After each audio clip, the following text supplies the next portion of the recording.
Hey Taurus sisters, it's Amy. I'm making a series of videos about women's groups, starting them, going to them. There's a fellowship finder on TaurusSisters.com now where you can find a women's group near you to go to. So this video is for those of you who are going to start going to a group, how to get the most out of it, how to do this, okay? So I'm going to say some straight up honest, Amy honest.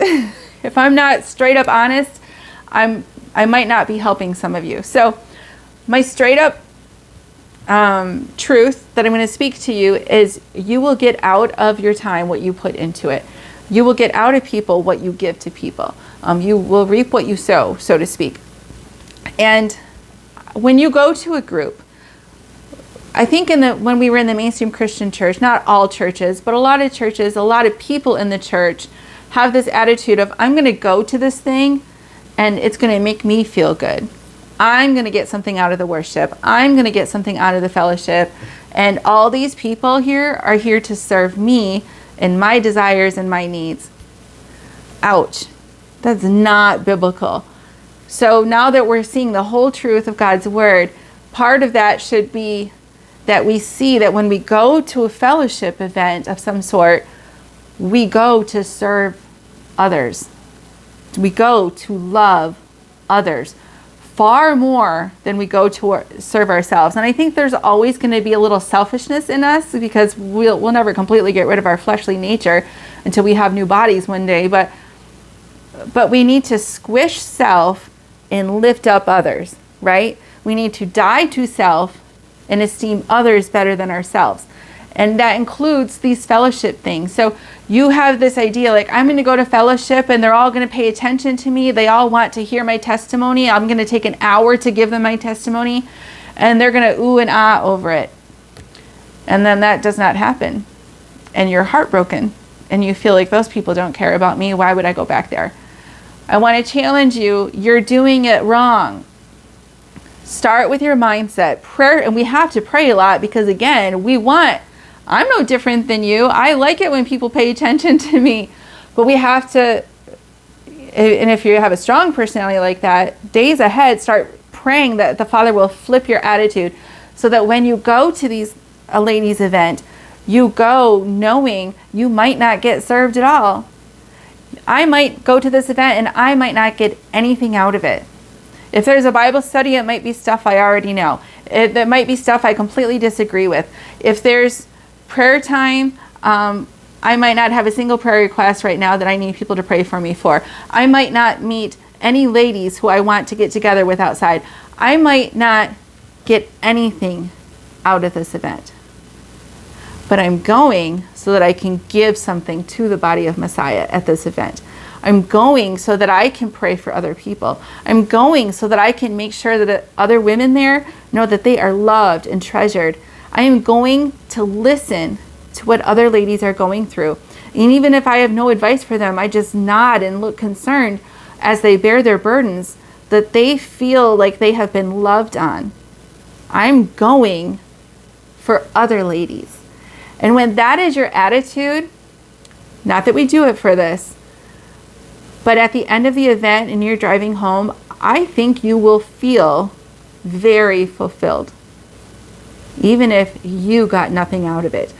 There's a reason when we do good, it feels good.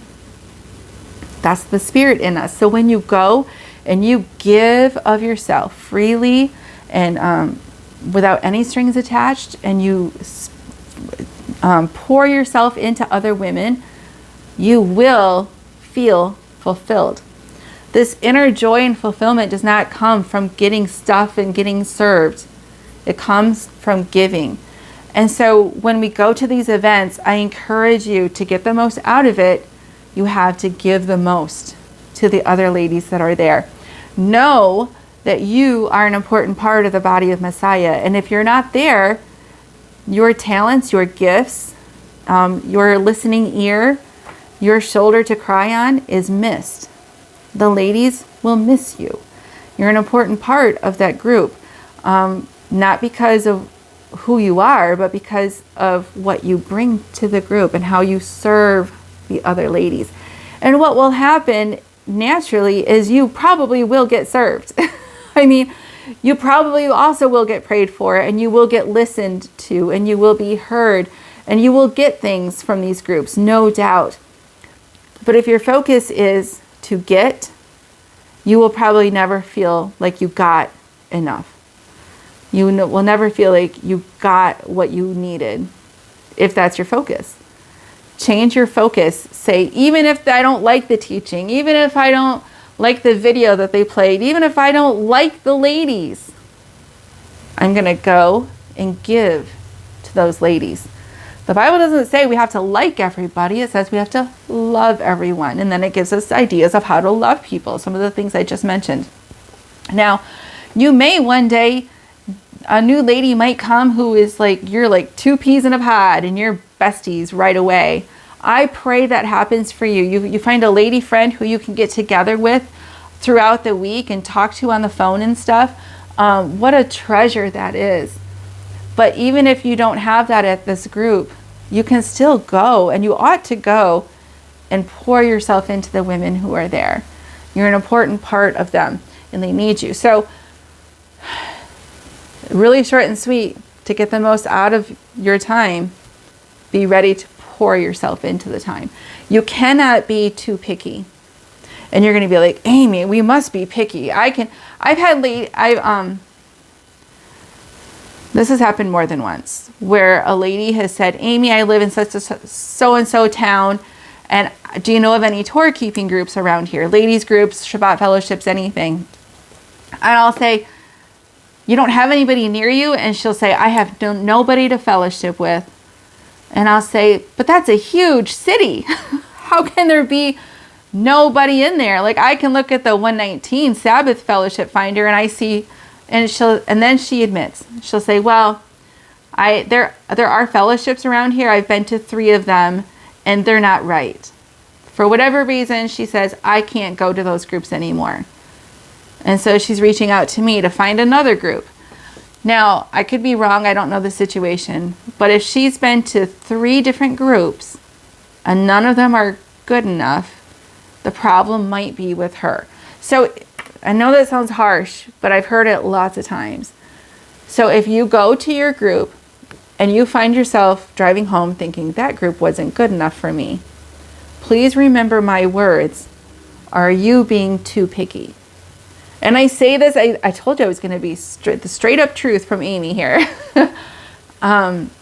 We all have a desire to be with people who are just like us. I hope that your group is people who follow Torah and Yeshua, but below that, there's a lot of other issues that we don't all see eye to eye on. My heart's desire is to have a whole bunch of lady friends who see eye to eye with me on everything. Wouldn't that be amazing?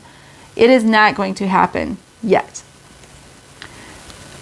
You have to decide what are your most important non-negotiable things with whom you can fellowship. And again, keep in mind the purpose of the group. If the purpose of the group is to go and hang out and meet other ladies and pray for one another, doesn't matter if they don't see eye to eye with you on this calendar, or whether or not the earth is flat, or how to parent, or whether or not you should homeschool. Do you have to see eye to eye on those things in order to pray for that women, for those women, and to fellowship with them and to have fun and laugh and go through life together? I don't think you have to see eye to eye on those things. Now, Torah and Yeshua, sure, but then, people go down this road and say, well, you don't do this calendar. Are you even keeping Torah? I think that's ridiculous. And if that's your attitude, people who don't do Torah like you, are they even keeping Torah? You're never going to find a fellowship. You're going to be alone forever. And I don't want that for you. And if there's people in your life who are telling you that you can only fellowship with people just like you, I maybe cut them off for a little while, because you might find there are lovely women who believe all kinds of things. I guarantee you don't even agree with me on everything. It's just not how we are right now. We're not in agreement on things. Don't be too picky. Or you will be alone. I don't know how else to say it. I don't want you to be alone. That's why I'm starting this map thing, so that we can be with each other. So please, please, please don't be too picky. Go trying to see who you can hang out with. Hold on, I'm making sure that I say all the things I want to say. I have notes. Be a good listener. If you just, and I already alluded to this, when a woman is talking to you, just let her talk and talk and talk. And naturally, eventually, you're going to get a chance to talk too. But there have been times where some lady tells someone else, Amy is such a great person. I just love her, love her, love her. And I'll say, you don't even know me. Like, I've never talked to you. And they'll say, well, you let me talk to you. And so they feel like they know me, because even though I was really almost entirely quiet the whole time, I let them talk to me and I learned about them and I got to know them. So just by listening to other ladies, and again, that's hard. We selfishly want to be the speaker always. But if we close our mouths and do lots of listening, those ladies will walk away thinking you are the greatest person ever. And it's because you made them feel that way by offering them airtime, talking time. You died to self and you gave them airtime. Don't be easily offended. Just don't. If two ladies over here are talking about this or that or the other thing, and it's something that's not what you do, don't be offended by that. It doesn't mean they think less of you if you do that thing different. If you're automatically like, well, you think I'm doing that wrong, I'm offended. You're not doing it right. They probably mean no offense. And again, who cares? We all do things different. We can't be offended. So do not be quick to be offended if you want, and you ought to be keeping the peace. Be supportive of the organizer. The lady organizing your event has a lot on her shoulders, and it's not an easy thing. Be supportive of her. If ladies in the group start grumbling about her, help shut it down and say, oh, well, she's not perfect and the group is not perfect, but boy, I'm so thankful for her. She's done a great job. I don't care about those imperfect things. And build her up and encourage her and tell her that you're thankful for her and pray for her, okay? Never ever gossip. Don't gossip. Don't go home with things that you learned about ladies in your group and tell them to other people. And if you really feel like there needs to be another group in your area for some other purpose, go ahead and start another group. There can be more than one group in an area. I just hope you're not starting it, sort of to spite another group. But especially if you live in a big town, I would like these groups to be hyper local. So if the one you drive to is 45 minutes away, but there's a lot of ladies on your side of town, start another group with blessings back and forth, no hard feelings. But to get the most out of these groups, ladies, when you go to any fellowship, you must die to self and think higher of others. And you will walk away so blessed and so fulfilled because you have been like Messiah and how you have loved on them. So that's all I'm going to say. If you have other ideas on how to get the most out of your time at these ladies groups and how to do this and how to die to self, please leave comments. Bye.